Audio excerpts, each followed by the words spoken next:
do a quick introduction, Lou, and then John and Lee will take over. So I'm going to start off the presentation by trying to outline our rationale for the action research question. And in deciding a particular focus for it, we wanted to ensure that we didn't lose focus of what the Centre for Excellence aims and the vision of that project really is about. So sometimes it's quite easy to get distracted and do something, that doesn't line itself very well with that.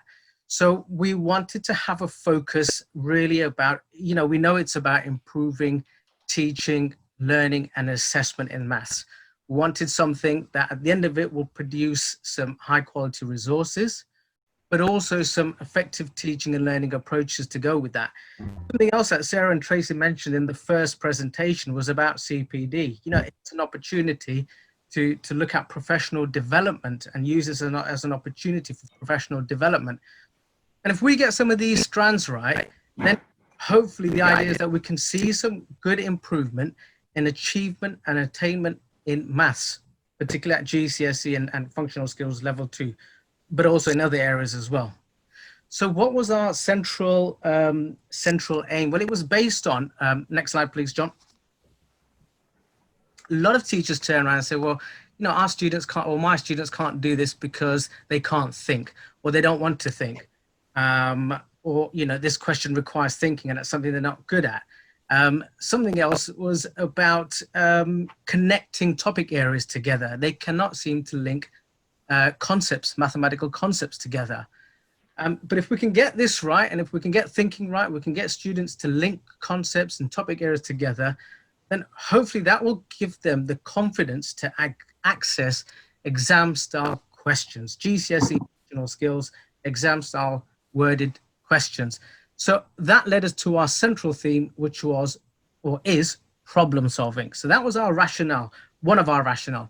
Secondly, we know a lot of staff have lots of skills, experience and knowledge. And so we wanted to combine the power of this and use a collaborative planning approach to work on problem solving. Not just teachers, however, if we can do something that allows students to collaborate and work together, which is what research shows, then hopefully we can see some degree of success there.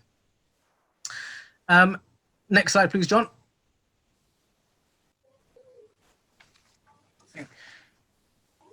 John, are you still there? We're frozen. Yeah. Are we on the next slide? Yeah, can you not see it? Yeah. Can everyone see the slide? Brilliant. Now, this is not to say that we're going to have a pizza break or anything like that. All right. But this is really about, wouldn't it be nice that at the end of this research project, we can have something that we can share with everybody else. We can have some nice high quality resources, some teaching and learning approaches, something that could be embedded into the scheme of work, used by the teachers, something to take away. So that was our rationale behind this action research question. So finally, our action research question, we've got two actually. Our action research question were these. How can we improve students' problem solving skills through collaborative development tasks?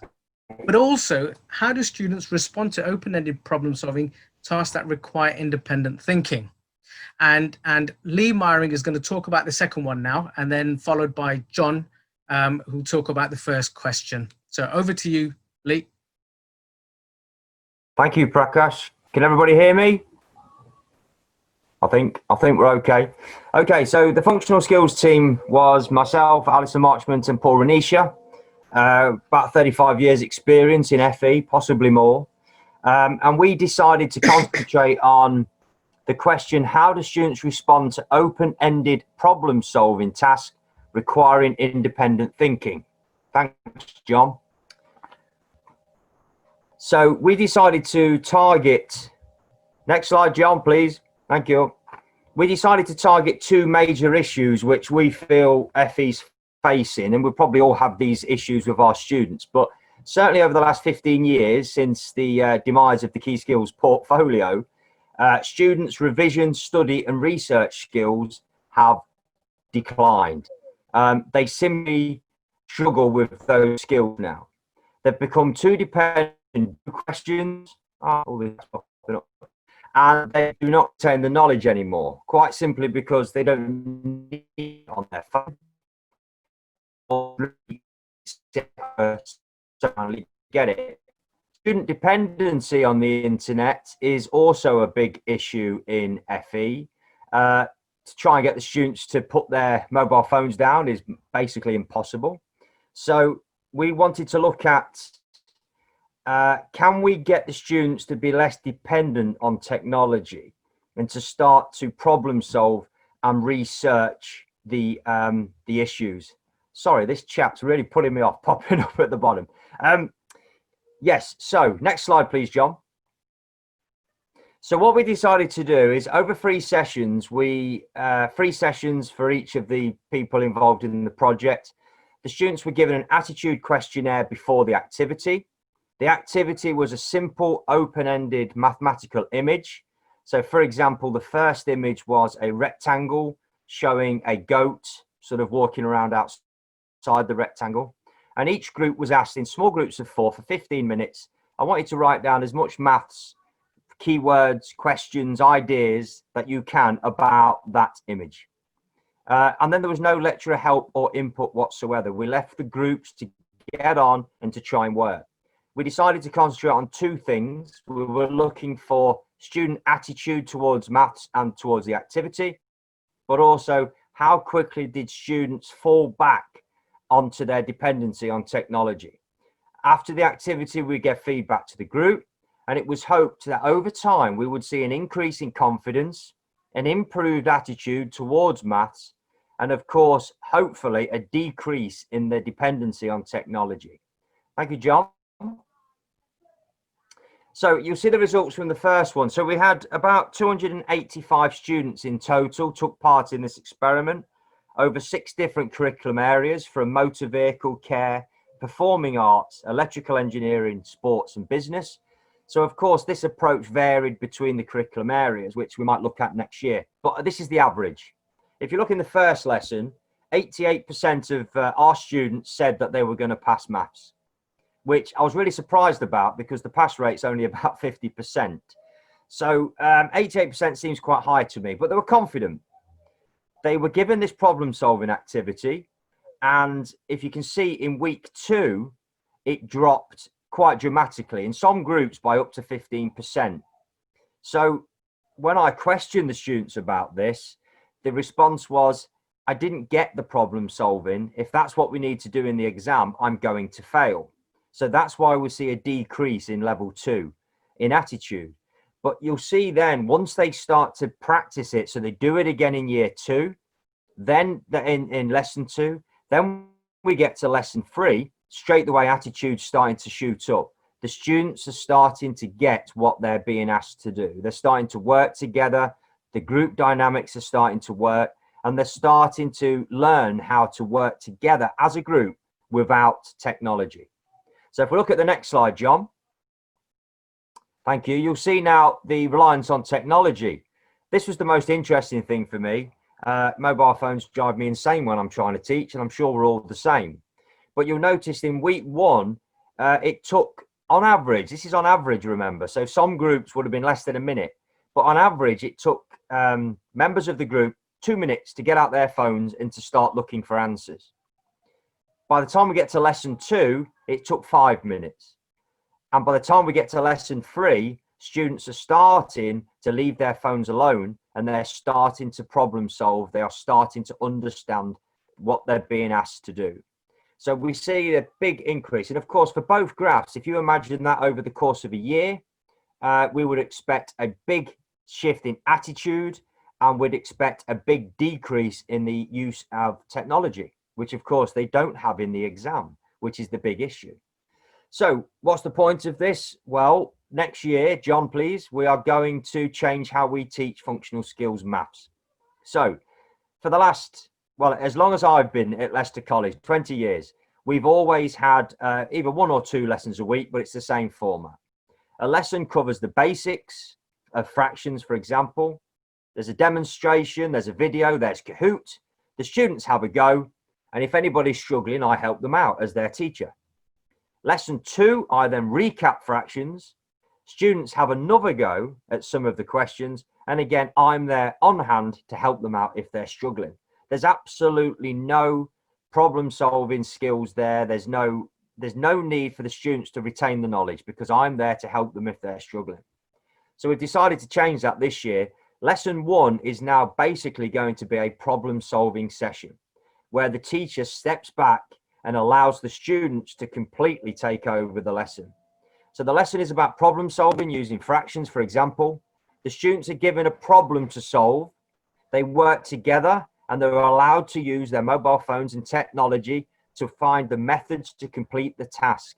The teacher's on hand, but pushes the students to research for the best methods to complete what they're being asked to complete. And then when we get to lesson 2, that's the traditional lesson 1 that we've probably all been teaching for a long time. That's the lesson where the teacher explains the best methods. It asks the students to tell us the methods that they've used. It's student led, but very much the teacher is now a facilitator of discussion instead of simply being the person who tells you how to do it and when to do it. Yes, David, we do have 2 lessons per week, hour and a half each. So that was it for functional skills. So this research has made a massive difference on the way that we look at how we teach functional skills. And for the last few weeks, we've been preparing for next year, however next year looks, but problem solving has been at the fore for the whole way through. So thank you for listening to the functional skills part. I will now pass you on to John for the GCSE. How many of you would skip this question? Hopefully no one said yes to this, but if we were to pose the same to our students, what would you expect? Being honest, we know that most of them would straight away hit that panic button of theirs and mentally just leave the room. But why? We just need to pause and have a look at this and realise that a lot of knowledge isn't really required. We could solve this using a lot of the information available. The volume of a sphere, we've got half a sphere there, so we just need half of the formula or half the formula, and the rest is problem solving.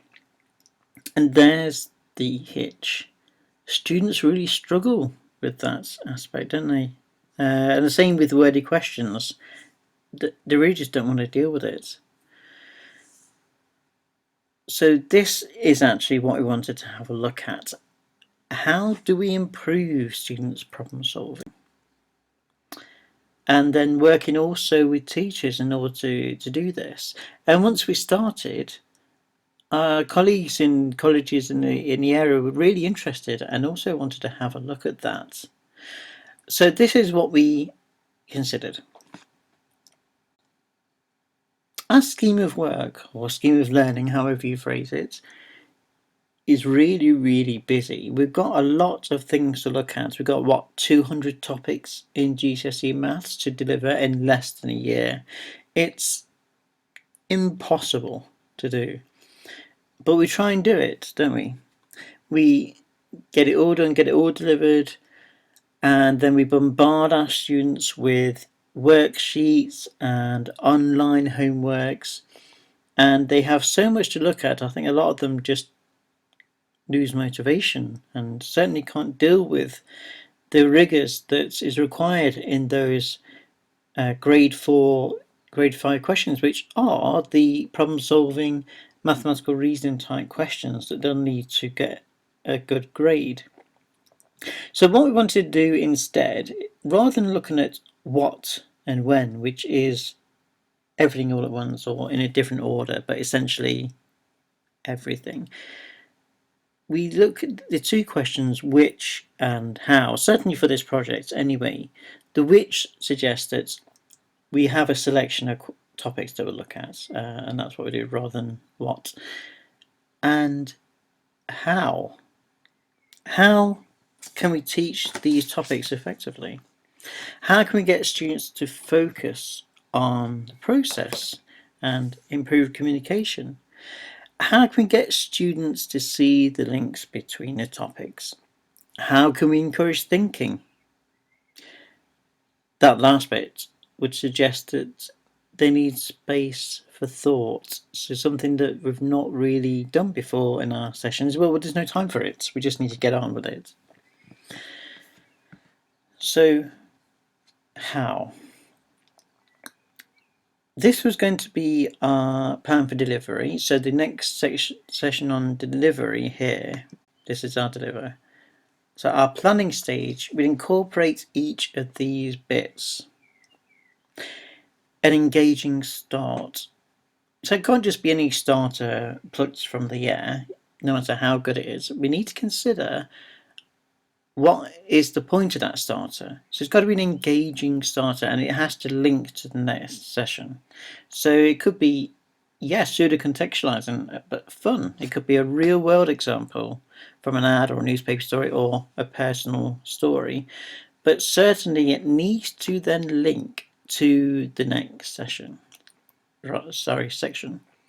And teacher as facilitator rather than teacher really outlines the teacher's role here then. So rather than standing out front and delivering stuff and giving them worksheets, the teacher is there to help the students to discuss the topic, reflect and get their strategies out in the open and talk with other students. And that can be quite difficult because we really want them to get to this solution. Sometimes we end up just giving them a solution and kind of guiding them to it or scaffolding it as well. So in the planning stage, we had to bear this in mind. So what we did was we structured in the quiet times and discussion times and built up the questions that we'd need to pose in order to get the students to think. And if it was quite painful, which it would be at the beginning, and just lots of silences, think of a prompt or a stimulus that would just get the odd one or two speaking, and then eventually just start joining in. And then when students get stuck, how would we then enhance that experience of talking and finding a solution? No holds barred, right? Maths is everywhere we had to include because students are constantly saying, what is the point in this? So we needed to prove to them that it is useful, it is there in the world. Apart from, of course, problem solving, which is what maths is, where else is the maths that they're learning, where has that been used? A specific topic. Maybe it's in technology or in certain careers, everyday careers. And plenary, yeah, perhaps we can get the students to just talk about it themselves. What did you learn from it? What did you think was good about the session? What didn't you like? Rather than simply, we learned this and this and this in a prescribed fashion, get the students to tell you what they've learned. Any observers there should be looking out for these things, and in particular, the teacher as facilitator part. What really went well here, and what could be enhanced to make the session better? So the observations together with the teacher's own reflections of how the session went is part of the assessment. So not an assessment of students per se, but more an assessment of the session. And taking all these things together will be used to formulate the next stage of lesson parts, which are planning, which of course is the beginning. So we can see that the cycle of plan, deliver, assess, and each one feeds into the next. They're not separate aspects, but all very key parts. So that's it, folks. It went really, really well for us. We gained a lot of things from it. In particular, we're going to go into the next year using some of these hints and tips in order to plan our delivery, given more room for discussion and reflection. So I'm going to give it back to Prakash now. He's going to conclude and give you thoughts. Yeah, just some final thoughts about the whole what we learned. We really found that this collaborative planning was a real strong form of professional development. We had some comments from some teachers, who turned around and says, well, the following day I went into my lesson and I approached my lesson in a very different way as a result of the discussions we have. So there were some behavioral and mindset changes from staff as well. Some staff used techniques and resources that perhaps they never would have if they didn't engage in this action research. In total, we had about 7 action research groups. We had 24 practitioners taking part, 5 network partners. And what we saw at the end of it is that if problem solving is looked at carefully, built into the planning, embedded into the scheme of work, and given to students consistently, then this will definitely strongly promote thinking and problem solving. So that's what we found at the end of it.